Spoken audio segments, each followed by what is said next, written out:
کشمیر میں اس کے چپے چپے میں ایک سے ایک اچھے صالح علماء موجود ہیں۔ اللہ کے بندو اپنے یہاں کی علماء کی قدر کرو۔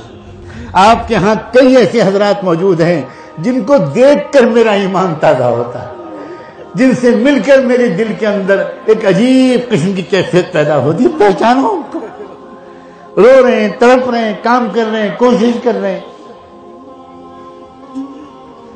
میں نہیں کہتا کہ آپ دور دراز کر تلاش کرو، آپ کے اپنے علاقوں میں ایک سے ایک نیک لوگ موجود ہیں۔ تھوڑی دیر جا کر ان کے پاس بیٹھو، تھوڑی دیر ان سے کہو کہ حضرت ہم آپ سے کوئی دعا تعویذ کے لیے نہیں آئے، ہم آپ کے پاس اس لیے آئے کہ ہم کو اچھا انسان بنا دیجیے، اچھا انسان بنا دیجیے۔ نوجوانوں، اللہ کے بھروسے پر تم سے میں کہتا ہوں، اس ریاست کے نوجوانوں سے مجھے خصوصی محبت ہے، خصوصی محبت ہے۔ اپنے دل کو پہچانو، تمہارا دل نرم ہے۔ تمہاری آنکھوں سے جتنی جلدی آنسو نکلتے ہیں، بہت کم علاقوں کے نوجوانوں کی روحانیت اتنی تیز۔ جب تمہارے سامنے نام آتا ہے رحمت دو عالم کا، تو مجھے بتاؤ کہ تمہارا سر شرم سے جھکتا ہے یا نہیں؟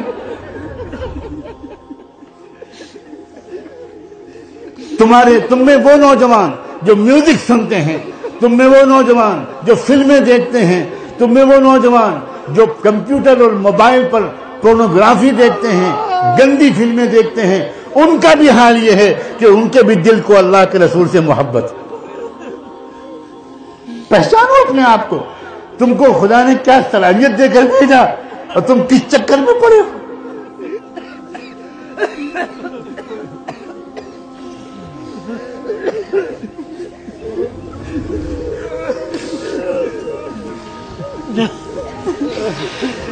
میر کبیر، شیخ کبیر سید علی حمدانی کا واسطہ دیتا ہوں۔ بڑے بڑے مشائخ تمہارے یہاں دفن ہیں، بڑے بڑے اولیاء اللہ تمہارے یہاں موجود ہیں، ایک تاریخ ہے تمہارے آباء و اجداد کی۔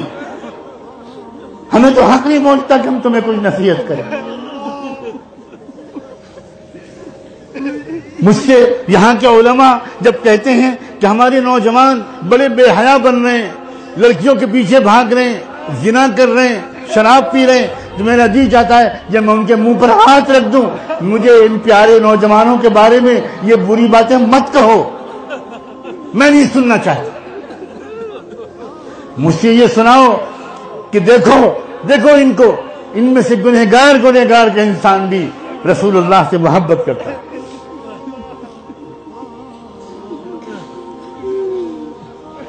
اپنے آپ کو پہچانو، نہ مجھ کو پہچانو نہ کسی کو پہچانو، اپنے آپ کو پہچانو۔